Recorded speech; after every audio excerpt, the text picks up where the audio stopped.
오늘 이제 감사가 읽은 본문 가지고 감사가 주는 평화 이런 제목으로 말씀의 은혜를 함께 나누길 원합니다. 우리가 이 땅을 살아가면서 필요한 것들이 많죠. 근데 그 중에서 가장 필요한 것이 뭘까요? 가장 뭐가 필요하시죠? 여러분 이 시간 한번 생각해 보세요. 여러분 뭐가 필요하십니까? 여러분은 무엇을 갈망하고 계십니까? 미국에서 미국의 청년들을 대상으로 해서 캘리포니아입니다. LA 쪽에 청년들을 대상으로 여론조사를 했대요. 청년들에게 물었습니다. 당신이 가장 갖기를 원하는 것이 뭡니까? 당신은 무엇을 갈구하고 있습니까? 질문했더니 우리 생각에는 여러분 젊은이들이면 뭘 원할 것 같아요? 우리 생각엔 뭐 좋은 배우자, 좋은 직장, 좋은 자동차, 뭐 벤츠 이런 답이 나올 줄 알았는데 제일 많이 나온 답이 뭐였냐면요, 마음의 평안이었다라고 합니다. 마음의 평안. 이게 뭘 말해주는 걸까요? 젊은이들의 마음속에도 평화를 갈구하고 있다는 것은 그만큼 요즘 이 세상이요 부요해졌지만 풍요로워졌지만 이 땅에는 평화가 없다는 거예요. 여러분 이 세상에 평안이 있습니까? 여러분 가정에 평안이 있으신가요? 직장에 평안이 있나요? 아이들 학생들 학교에 평안이 있습니까? 여러분 없습니다. 많은 경우에 그 평안을 다 놓치고 잃어버리고 살아요. 여러분 오늘 우리에게 가장 필요한 것 평안인 줄로 믿습니다. 성경을 보면요, 우리 사도 바울 서신을 보면 바울이 항상 교우들을 향해서 성도들을 향해서 갈구하는 게 뭐냐면요, 하늘의 은혜와 평강이에요. 오늘 저와 여러분에게도 예배 시간에 이 은혜가 은혜 위에 은혜 뭐 하는 가운데요? 감사하는 가운데 은혜가 임하고 평안이 깃드는 예배가 되기를 소망합니다. 근데 중요한 것은요, 마음의 평안도 중요하지만 사실은 관계의 평안이 시급해요. 요즘 보면 참 다들 관계가 깨어져 가지고 부부 관계도 그렇고 고부 간의 관계도 그렇고 부모 자식 간의 관계도 그렇고 저는 정말 이웃과의 관계 속에서 오는 평안이 정말 우리에게 절실하지 않은가 싶어요. 여러분의 가정이 화목하기를 축복합니다. 우리 교회가 화평하고 직장 생활이 여러분 평안하고 나라와 나라가 화평하고 우리는 정말 평화가 필요합니다. 평화가 필요해요. 여러분 이 관계 속에 화평이 있어야 우리 인생이 행복한 것이죠. 여러분 행복은 소유에 있지 않습니다. 우리가 착각하면 안 돼. 뭘 가지면, 돈을 가지면, 좋은 직장을 얻으면 그것이 나에게 행복을 주는 것이 아니라 행복은 관계에서 오는 거예요. 위로 하나님과의 관계, 옆으로 이웃과의 관계, 화목한 관계 속에 우리 안에 평강과 기쁨과 하나님의 은혜가 부어지는 줄로 믿습니다. 자, 그래서 오늘은 본문 말씀을 통해서 어떻게 하면 우리가 마음의 평안뿐 아니라 이웃과의 관계 속에서 오는 행복, 평화를 누릴 수 있을 것인가 라는 것들을 본문을 중심으로 해서 몇 가지로 정리해보고 은혜 받고자 합니다. 자, 결론부터 말씀드리면 평화의 전제 조건은 아까 찬양한 것처럼 감사입니다. 감사예요, 감사. 그래서 오늘은 특별히 감사절을 맞아서 우리 모두가 진정한 감사와 더불어서 이제까지 우리가 결코 경험하지 못했던 하늘의 평화를 맛보는 평안이 임하는 그런 예배가 되기를 간절히 소망합니다. 자, 그럼 어떻게 하면 이웃과 평화를 누릴 수 있을까요? 자, 오늘 본문에 그 답이 나오는데요. 자, 오늘 빌립보서를 봤죠. 빌립보서는 사도 바울이 빌립보 교회에 쓴 서신이죠. 빌립보 교회는 바울이 아주 사랑했던 교회고 또 바울의 사역을 잘 이렇게 섬겨주었던 아주 건강하고 좋은 교회였습니다. 그런데도 오늘 말씀을 보면요, 여러분 인간이 존재하는 곳엔 다 문제가 있는 것 같아요. 이 교회에도 이렇게 행복하고 좋은 교회에도 문제가 있었어요. 그게 뭐죠? 관계 문제입니다. 관계. 그 교회 보니까 아주 영향력 있는 자매님 둘이서 뭐 라이벌 의식을 느꼈는지 아니면 어떤 문제가 있었는지 모르지만 둘 사이 갈등이 있는 거예요. 갈등. 그래서 그 갈등 때문에 교회 전체 화목이 깨지는 그런 교회가 위험에 직면했던 것으로 보여져요. 그래서 바울은 이 편지를 쓰는 것입니다. 특별히 오늘 본문에 보면 그 두 사람을 향해서 바울이 2절에서 이렇게 권면하죠. 여러분 성경 2절을 보세요.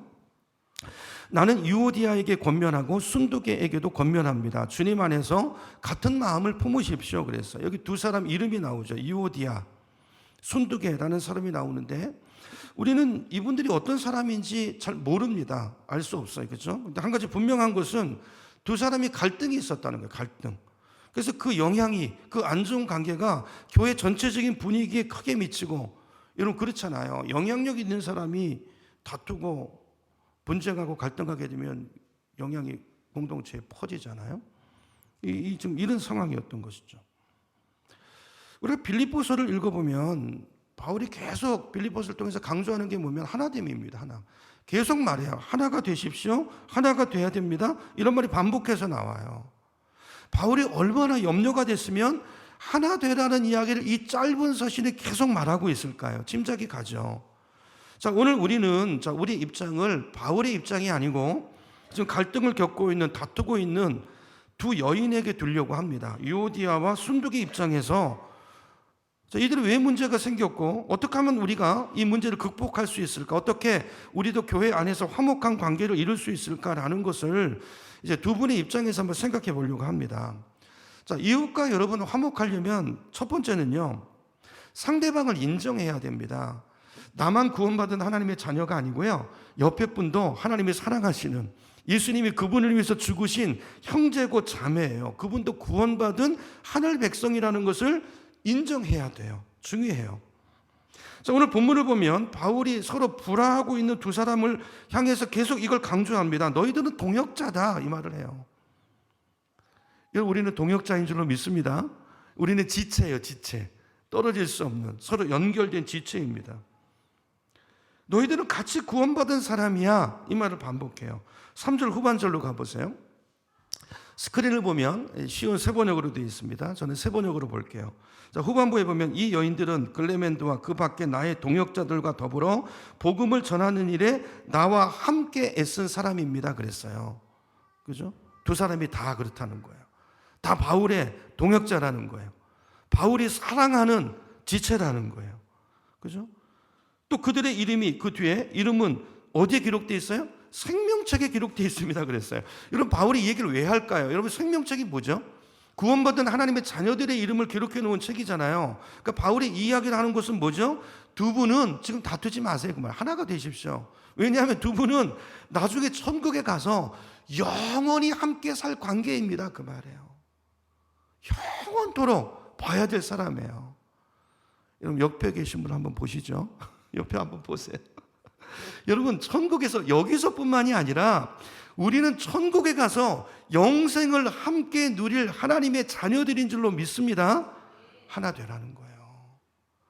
여러분, 영원히 살아야 되는데 여기 있는 동안 맨날 싸우고 다투고 그러다가 천국 가면 얼마나 겸연쩍고 그러겠어요. 그러니까 바울이 얘기하는 거예요. 그때 가서 불편해하지 말고 후회하지 말고 지금 푸세요. 지금 화목하세요. 그 얘기하는 것입니다. 여러분, 우리 성도들 간에 우리가 감정이 있고 우리가 연약하니까 다툴 때 있죠. 충돌할 때 있죠. 그런데 그때마다 오늘 이 말씀을 기억하기를 축복합니다. 우리는 천국 가서 다시 만날 사람이고 얼굴 안 볼 사람 아니에요.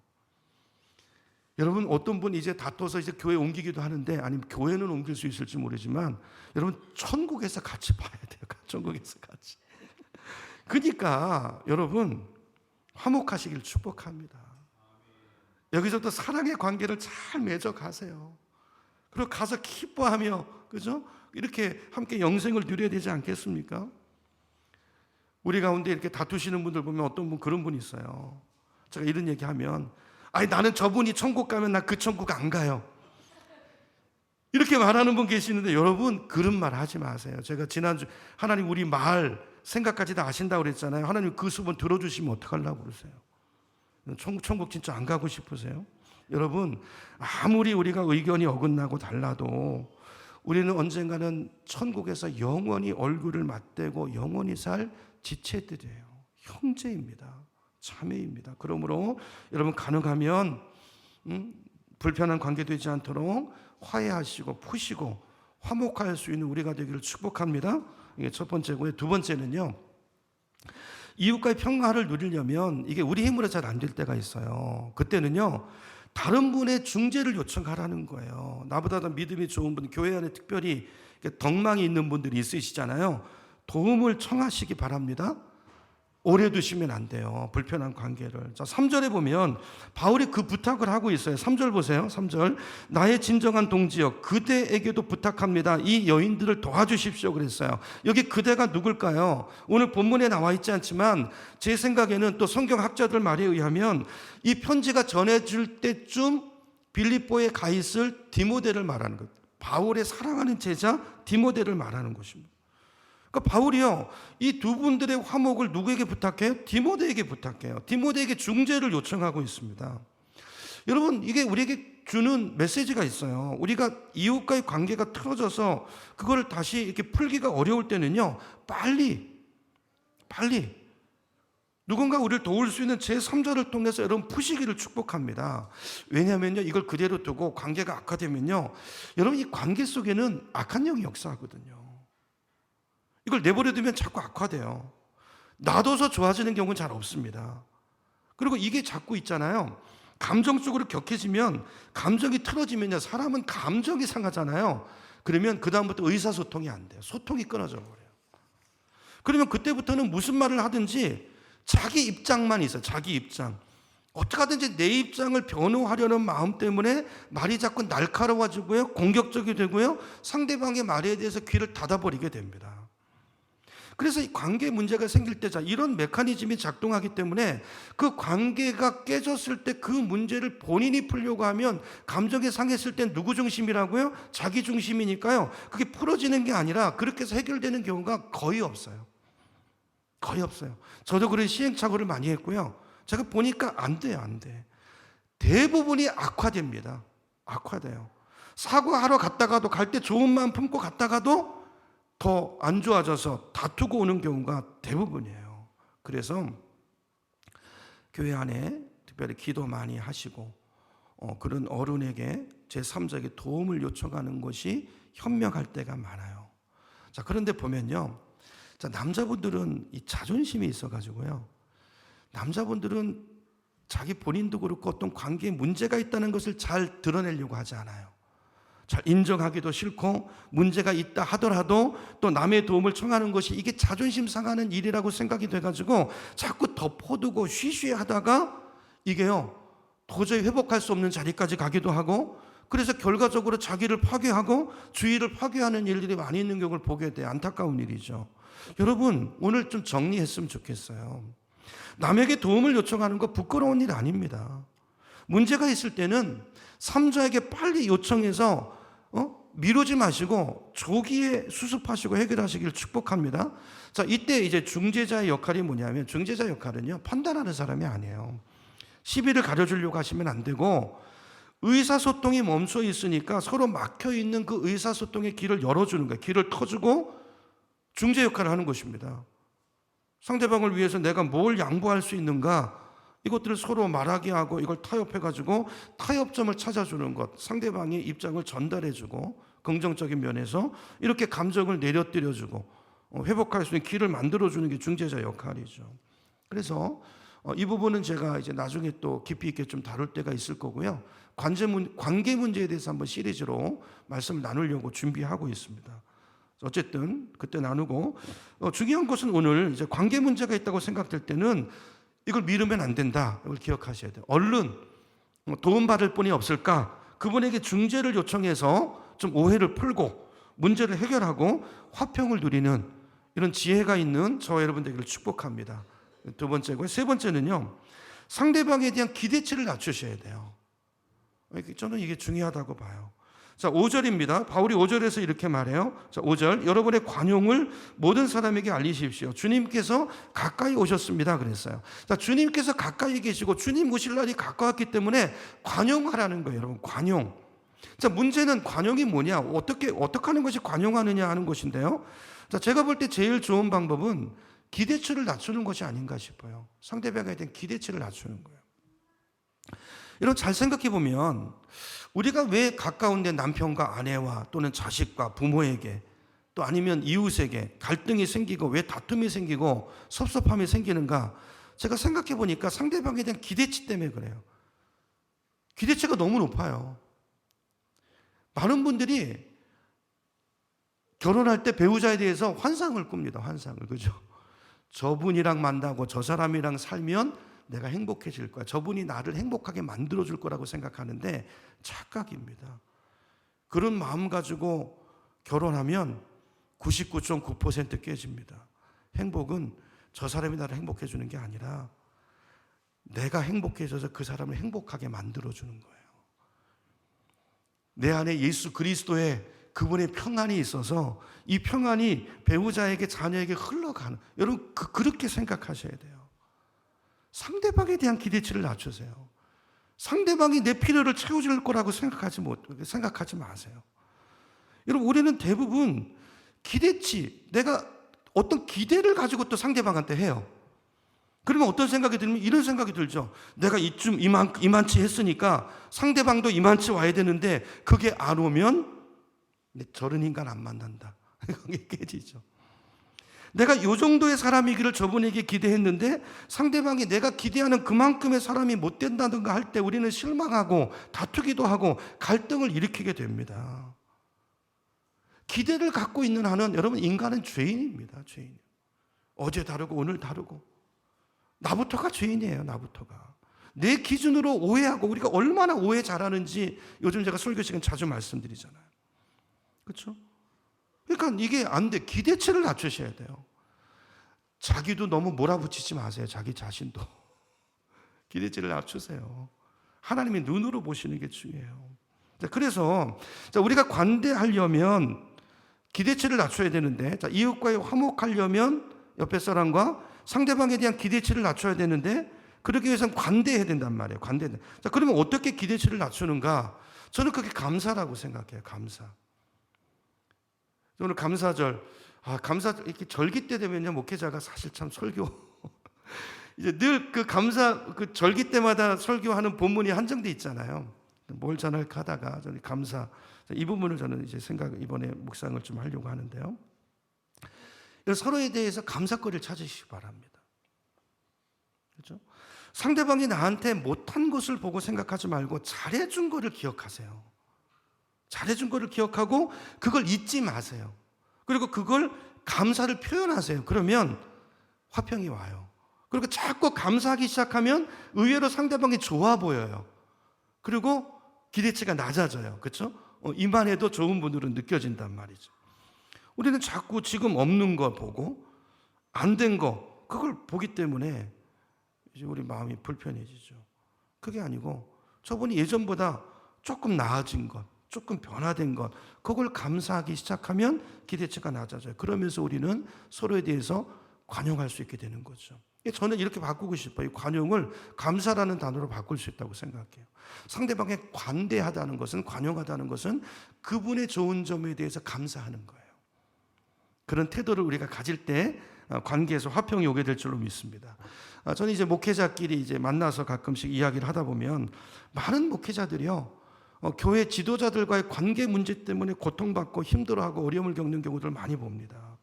어떤 교회는요, 이 목사님과 지도자, 교회 안에 장로님, 안수집사님 이런 관계가 주 안에서 동역자 관계가 아니라, 오늘 바울은 동역자 얘기를 하잖아요. 그게 아니고 견제 관계고요. 적대적인 관계들도 그런 관계로 맺어져 있는 교회들이 의외로 많이 있습니다, 여러분. 근데 우리 교회는 안 그렇죠. 우리 교회는 저랑 장로님들이랑 사이가 좋아요, 여러분. 제가 착각하고 있는 거 아니죠? 우리 교회는 관계가 좋아요. 요즘 많은 교회들 보면 이 관계 속에 특별히 목사님 또 성도님들 사이에, 지도자들 사이에 화평이 잘 이루어지지 않는데, 자, 왜 어떻게 하면 화목할 수 있을까? 우리 교회는 왜 화목할까? 첫째로 우리 교회는요, 장로님들이 훌륭하십니다. 장로님들 인격이 좋으세요. 그래서 가능하면 저를 밀어주시고요, 제가 뭘 세우면은 어떻게든지 도와주시려고 그러세요. 그리고 항상 무슨 일이 있을 때 섬김의 본을 보이시고, 또 교회에 어떤 일이 있으면 자원해서 하시고, 그리고 말이 없으시잖아요. 저희 교회 장로님 말씀이 없으시잖아요. 뭐 하고 이야기하시는 거 보셨어요? 말씀이 없으세요. 그리고 맡은 일을 책임 있게 하십니다. 그러니까 부딪힐 일이 없죠. 부딪힐 일이 없습니다. 자, 그렇지만 우리가 화목한 것에 대해서 저도 사실은 좀 공로가 있어요. 제가 이제 목회하면서 처음 목회할 때랑 지금 좀 많이 변화된 게 있는데, 그게 뭐냐면 감사하는 사람이 된 것 같아요. 조금 아직 멀었지만 그래도 감사하는 태도를 요즘 갖게 된 것 같아요. 저는 우리 교회 직분자들, 저는 이런 직분자들 어디도 없다고 생각해요. 그렇게 생각해요, 정말로. 그리고 감사해요. 감사하는 마음이 있어요. 사실 목회자들은요, 목회 전문가이기 때문에 기준이 있거든요. 목사들이 훈련받고 생각하는 기준이 있어요. 교회는 이래야 되고, 장로는 이래야 되고, 집사는 이래야 되고, 이런 기준이 있어요. 자, 그래서 어떤 그런 기준을 가지고 보잖아요. 특별히 저는 이제 큰 교회에 있었거든요. 전도서 때부터 지금 큰 교회에 사역하다 보니까 많이 훈련돼 있고 그런 어떤 분위기 속에서 지내다 보니까 어떤 이건 이래야 된다라는 그런 기준들이 있었는데 대부분 목회자들이 그렇죠. 그런 기준을 가지고 이제 평신도를 보게 되면 사역을 보게 되면 성이 찰까요, 안 찰까요? 안 찹니다. 허술해 보일 때가 많죠. 그러면 보통 목회자들이 어떻게 하냐면요, 그런 것들이 보이면 잔소리도 하고 화도 내고 답답하니까 아니, 내가 하는 게 낫겠다. 그 사역을 뺏어다가 자기가 해버리고 말아요. 그러면 관계가 될까요? 관계가 안 됩니다. 자, 많은 경우 이유들이 있겠지만 자, 관계가 화목하지 않은 이유 중에 하나가 저는 이런 부분이라고 생각해요. 저도 전에는 그랬는데 이제 안 그러기로 결심을 했어요. 그래서 요즘은 성도님들이 무슨 사역을 할 때 제 기준이 아니라 그분 입장에서 봅니다. 그러다 보니까 그게 화가 나지 않고 이분이 사회생활 하면서 요즘 살기가 얼마나 힘듭니까? 하루 종일 일주일 내내 직장에서 사업하면서 시달리다가 얼마나 피곤하고 바쁘고 힘들 텐데 그 시간을 내서 이만큼 섬기고 봉사해 놓으셨구나 생각되니까 감사밖에 없어요. 감사. 그렇죠. 고마운 일밖에 없어요. 저야 뭐 풀타임 사역자니까 그렇게 하는 게 당연하죠. 성도님들은 안 그렇잖아요. 그러다 보니까 전에는 이분에겐 왜 이게 없지 이렇게 생각했는데 그게 아니고 지금은 이분은 이것 때문에 감사하고 이분은 이걸 하니까 얼마나 감사해. 그 역할이 우리 교회 안에 있으니까. 또 저분은 저것 때문에 감사하고 이런 마음을 가지게 되니까 전부 감사한 거예요.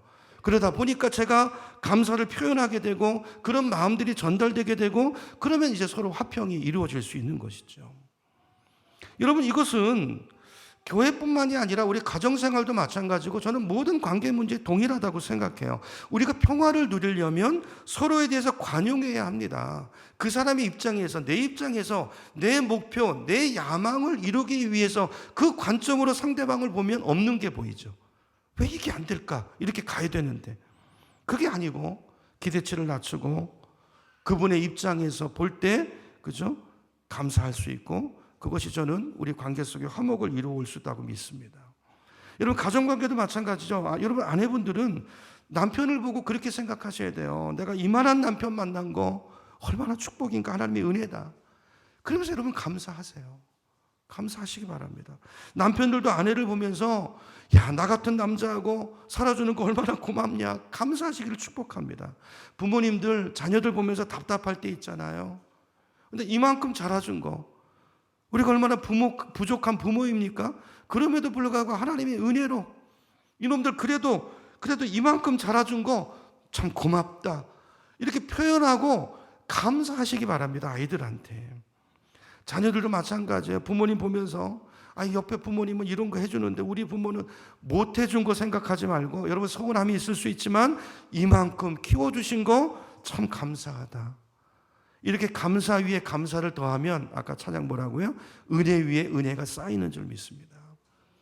이게 행복의 비결이고 복받는 비결이고 관계 속에 화평을 이루어가는 비결이에요.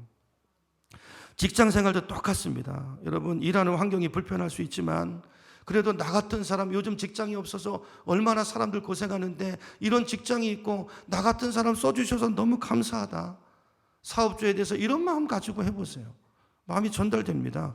사업하시는 분도 마찬가지예요. 일하는 사람 보면서 어떻게 저런 종업원이 들어왔나, 그게 아니고 저만큼 그래도 성실하게 일하려고 애쓰는 모습 보니까 야, 고맙다 야.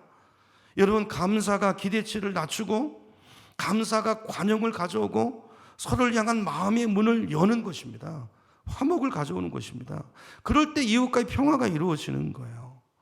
여러분, 오늘 이 말씀을 작은 곳에서부터 우리 삶의 자리에서부터 한번 여러분 정리하시고 실천해 나가는 그런 우리가 됐으면 좋겠어요. 자, 그러면 그 다음엔 우리가 어떻게 하면 내적인 평화를 누릴까? 이제 관계 평화를 말했고요. 내적인 평화 간단하게 말씀하고 말씀을 정리하려고 합니다. 자, 내적인 평화에 대해서 사도 바울은 첫 번째로 기뻐하라고 말합니다. 4절을 보세요. 4절. 주님 안에서 항상 기뻐하십시오. 그래서 항상. 범사도 모든 일에 감사도 모든 일에 감사. 기뻐하는 것도 항상 기뻐하십시오. 다시 말합니다. 기뻐하십시오. 여러분, 우리 마음의 내적인 평화를 누리는 비결은요, 기뻐하시는 거예요. 여러분, 기뻐하시는 거예요. 자, 이렇게 말하면 어떤 분은 이렇게 반문하는 분이 있어요. 아니, 마음에 평안이 있어야 기뻐할 거리가 있어야 기뻐하지. 어떻게 기뻐합니까? 이렇게 말하는 분 계실지 모르는데요. 이렇게 말씀하시는 분은 성경이 말하는 기쁨이 뭔지 잘 모르셔서 그래요.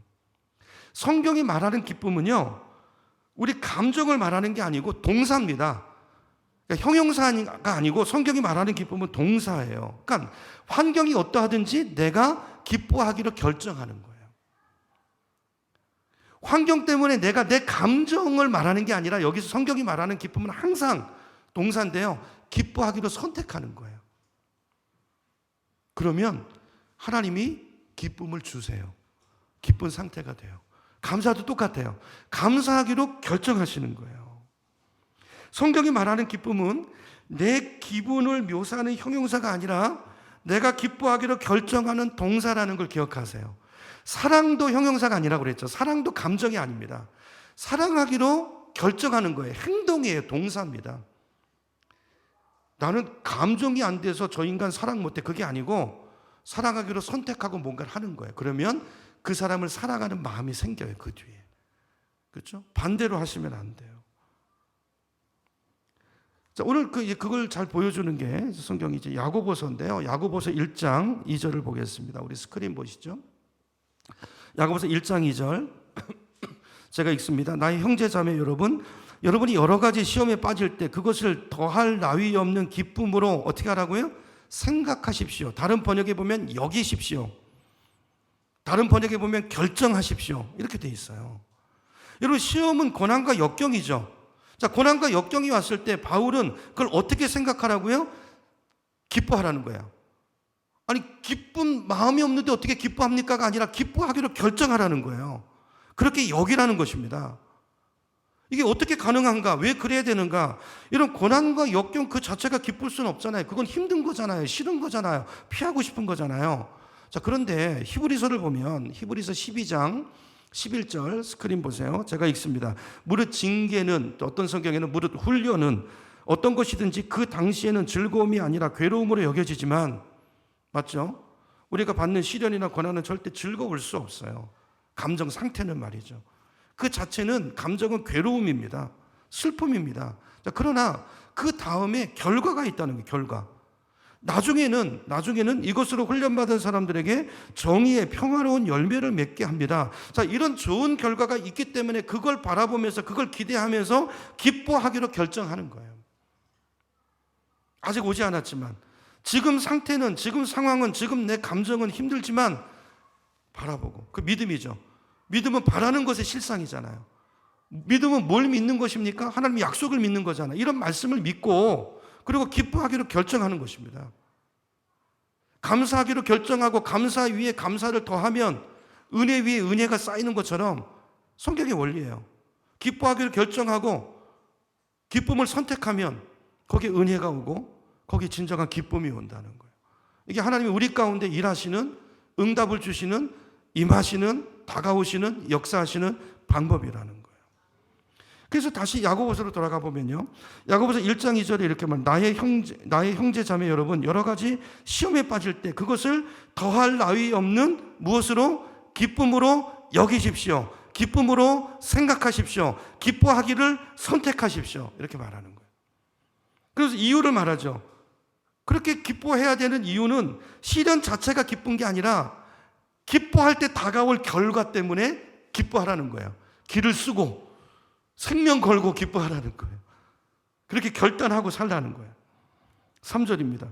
여러분은 믿음의 시련이 인내를 낳는다는 것을 알고 있습니다. 여러분은 인내력을 충분히 발휘하여 조금도 부족함이 없이 완전하고 성숙한 사람이 되십시오.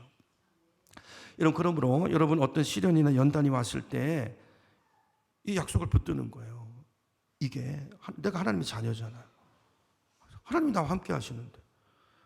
그런데 이 문제가 왔으면 하나님이 허락하신 권한이잖아요. 거기 뜻이 있을 거잖아요. 내가 이걸로 망합니까? 안 망하잖아요. 이걸 통해서 하나님은 내가 상상하지 못한 합력해서 하나님의 놀라운 계획을, 그분의 섭리를 이걸 통해서 이루어낼 거다. 하나님이 그렇게 하실 거란 말이에요. 그럼 그때 이 상황 속에 나는 뭐 해야 돼요? 기뻐해야 돼요. 감사해야 돼요. 그분을 기대하고 그분 앞에 엎드리라는 거예요. 이 기쁨이, 이 믿음이 우리 삶에 뭘 가져와요? 평안을 가져온다는 것입니다. 아멘이시죠? 평안을 가져온다. 그죠? 이건 그 기쁨, 기뻐하라, 사랑하라, 감사하라, 이건 믿음으로 하는 거예요. 믿음. 환경이 좋기 때문에 감사해라, 이 감정을 말한 형용사가 아니라 동사인 것입니다. 결단인 것입니다. 여러분, 저와 여러분은 어떤 어려움과 역경이 닥쳐온다 할지라도 기뻐할 만한 이유가 있어요. 전능하신 하나님이 내 아버지잖아요. 그분이 성령으로 내 안에 임해 계시잖아요. 그렇죠? 뭘 걱정하세요? 그러니까 이걸 믿으면 내가 어떤 고난을 당해도 하나님은요, 내가 이걸 하셔야 돼. 중요한 건 기뻐하기로 결단하고 감사하기를 선택하고, 그렇게 하면, 하나님 앞에 엎드려 기도하면 하나님은 하나님의 일을 하세요. 이걸 반드시 축복으로 바꾸시고 이걸 유익으로 바꿔내시고 합력해서 그분의 뜻을 이루어내실 줄로 믿습니다. 바울은 이걸 로마서 8장 28절에서 이렇게 말해요. 스크린 보여주세요. 28절 같이 읽겠습니다. 시작. 하나님을 사랑하는 사람들, 곧 하나님의 뜻대로 부르심을 받은 사람들에게는 모든 것이 서로 협력하여 선을 이룬다는 것을 우리는 압니다. 아멘. 아시죠? 네, 분명히 아시고 이제부터 그렇게 결단하시기 바랍니다. 감사, 기도 결단하시면 뭐가 와요? 감사 위에 감사가 얹어지면, 기쁨 위에 기쁨이 얹어지면 은혜 위에 은혜가 쌓입니다. 여러분, 우리는 망할 수 없어요. 뭐 걱정하세요? 죽기밖에 더 하겠어요? 죽어도 천국이에요. 뭘 염려하십니까? 뭘 걱정하십니까? 하나님이 나의 아버지고 그분이 내 안에 와서 그분이 내 인생을 다스리고 계시는데, 우리 가정을 다스리고 계시는데, 우리 자녀들과 함께 하시는데, 우리가 할 일은 기뻐하고 감사하고 애들에 대해서 기대치를 낮추고 축복하고 감사하고 기대하는 거예요. 그러니까 약속을 받으셔야 돼요. 약속. 이건 약속에 있는 자들이 할 수 있는 거예요. 내 자녀 모습 현재가 부족해도 여러분 약속을 받으세요. 하나님의 자녀입니다. 그리고 그 약속을 바라보고 기대하시고 축복하시고 감사하시고 그 아이 존재 자체를 기뻐하세요. 뭐 조금 잘하고 못하고 하지 마시고 존재 자체가 기뻐하시기 바랍니다. 그 기쁨이, 그 감사가 아이들을 세우는 거예요. 우리가 이 세상을 살다 보면 고난이, 예수 믿는다고 고난이 피해가지는 않습니다. 우리에게도 똑같이, 이 세상은 죄된 세상이기 때문에 똑같이 사고도 오고 질병에 걸리기도 하고 어려움이 생길 수 있지만, 그런 다른 게 있어요. 우린 넘어지지만 안 넘어진다는 거예요. 쌓이지만 안 쌓인다는 거예요. 딴 사람은 죽는데 우리는 안 죽어요. 왜요? 우리에겐 누가 계세요? 하나님이 계세요. 하나님을 사랑하는 사람들, 그 하나님의 뜻대로 부르심을 받은 사람들에게는 모든 것이 합력해서 선을 이루어내시는 하나님의 임재 역사가 있기 때문입니다. 어떤 고난 속에서도 다 주님이 선으로 바꿔주시고 축복으로 바꿔주시기 때문에 반드시 유익되게 하시기 때문에 우리는 그 믿음으로 기뻐할 수 있는 것입니다. 그래서 우리는 기뻐할 때 마음의 평안을 누릴 수 있어요. 평안은 정적인 단어입니다. 그러나 기쁨은 동적인 단어예요. 그죠? 그래서 우리가 기뻐하면 기뻐하라, 그렇게 선택하고 결단하고 기뻐하기 시작하면 평화가 내 안에 임하고 평화가 생기는 것입니다. 그렇죠? 자, 이런 기쁨을 날마다 누리시고 감사함으로 이런 평화를 맛보시는 우리가 되길 축원합니다. 제가 전여교회 기억나는 한 집사님이 계셔서 그분의 간증을 잠깐 나누고 말씀을 마치겠습니다. 그 집사님 딸이, 사랑하는 딸이 큰 교통사고가 났어요. 살아난 게 기적이에요. 온몸이 다 부서졌어요. 그래서 그분에게 전화를 했더니 그분이 이렇게 말씀하세요. 목사님, 너무 큰일을 당했는데 이상하게 목사님 참 기뻐요. 그래서 그분이 이렇게 말했어요. 이상하게 내 마음에 기쁨이 생겨요. 기뻐하라는 성령의 음성이 들려요. 그래서 목사님, 제가 기뻐하고 있어요. 이렇게 얘기를 하더라고요. 참 놀랍지 않습니까? 제가 그때는 잘 몰랐어요. 그 말의 의미를 몰랐어요. 오늘 이 말씀을 묵상하면서 그 아이가 죽었어야 되는 상황인데, 교통사고인데 하나님께서 살려주셔서 하나님께 너무 감사하고 너무 기뻐요. 이를 통해서 우리에게 주시려는 하나님의 음성이 있지 않을까요? 그러면서 기대가 있어요. 기대가 있는데 이런 사고를 통해서 하나님과 멀어졌던 아빠, 그리고 모시고 있는 시어머니, 그분에 대한 기도가 열려요. 그렇게 하시고, 그리고 이분이 그 가운데서 감사하고 기뻐하는데 나중에 그 남편과 그 시어머니가 주께로 돌아온 줄로 믿습니다. 여러분, 이게 제가 저번에도 간증 드렸잖아요. 우리 이호령 교수님 같은 경우도 마찬가지고요. 여러분, 이런 기쁨을 누리는 사람의 마음에 평화가 있을까요? 없을까요? 있습니다. 어떤 문제가, 어떤 사람이 그 사람 안에 있는 평화를 빼앗아갈 수 없습니다. 여러분, 저와 여러분에게 이 믿음이 있고 이 빼앗기지 않는 기쁨과 평안을 누리고 남은 인생을 그렇게 살아가는 저와 여러분 되기를 축원합니다. 시간이 좀 됐는데 하나만 간단하게 더 마음의 평안을 누리는 두 번째로, 여러분 기도하셔야 돼요. 기도. 6절 7절을 봅니다. 6절 7절 본문 보면 바울이 이렇게 말해요. 아무것도 염려하지 말고 모든 일을 오직 기도와 간구로 하고 여러분이 바라는 것을 어떤 마음으로? 감사하는 마음으로. 중요하죠. 제가 쭉 설명했잖아요. 감사하게 결단하면서 기도하라는 거예요. 7절, 그리하면 사람의 헤아림을 뛰어넘는 하나님의 평화가 여러분의 마음과 생각을 그리스도 예수 안에서 지켜줄 것입니다. 아멘. 여러분, 2차 대전 때 전쟁에 나가서 죽은 미국 청년이 30만 명이라고 그래요. 30만 명. 그런데 통계를 보니까 남편하고 아들을 그 2차 대전 전쟁 때 보내놓고 집안에서 불안해하고 근심하고 염려하다가 심장병으로 죽은 사람이 100만 명이래요. 어디서 누가 이 통계를 냈는지 모르지만 하여튼 이런 글을 제가 읽었어요. 총에 맞아 죽은 사람보다요, 염려해서 죽은 사람이 몇 명이 더 많아요? 70만 명이 더 많아요. 3배가 넘어요. 여러분, 이것이 염려의 파괴력입니다. 여러분, 염려는 우리 인생을 무너뜨립니다. 믿음의 반대말이 염려해요. 염려하고 있습니까? 여러분, 믿음이 없는 거예요. 그 순간에. 그렇죠? 하나님은 믿음이라는 통로를 통해서 역사하세요. 그러니까 염려는 우리를 망하게 하는 거예요. 믿음으로 하나님을 바라보지 못하게 하는 게 염려라는 것입니다. 그죠? 여러분, 우리가 왜 염려하죠?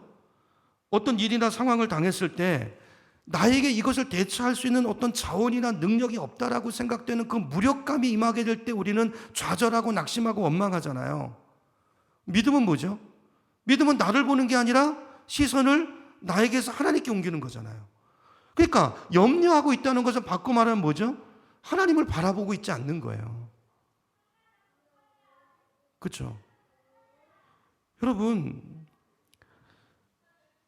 우리에게는 능력이 없습니다.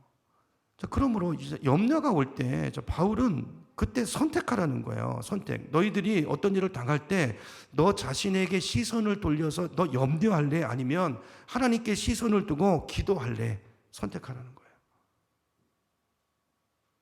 여러분, 기도 안 하고 염려하고 계시면 답 없습니다. 특별히 하나님을 믿는 자들 그 뜻 안에 있는데, 문제가 온 것은 기도하라는 것인데, 기도 시간에 복을 주시고 기도 시간에 답을 주시고 기도 시간에 계시를 주시고 길을 열어주시는데 그거 안 하고 염려하고 있으면 마귀가 좋아하는 거예요. 마귀가 막 역사해. 마귀가. 선택하셔야 됩니다. 시선을 문제를 향하고 자신에게 돌리면 염려할 수밖에 없는 것이고, 그러나 시선을 하나님께 두고 기도하기 시작하면 설명할 수 없는, 헤아릴 수 없는 인간의 지혜를 뛰어넘는 하나님의 평화가 우리 마음을 채울 것이다 라고 말씀하는 거예요. 그래서 평화를 맛보려면 여러분, 문제를 보고서 염려할 것인가 아니면 하나님 향해서 기도할 것인가, 이게 우리의 선택에 여기에 달려있다는 걸 기억하시고 기도하기로 결단하시기 바랍니다. 자, 제가 오늘 여러 가지 말씀드린 전부 결단이에요. 동사예요. 그럴 때 형용사 평안이 우리 안에 오는 것입니다. 제가 이 감사를 묵상하면서 지금 설교할 게 1시간은 더 해야 되는데 다음에 또 새벽에 또 시간이 되면 하기로 하고요.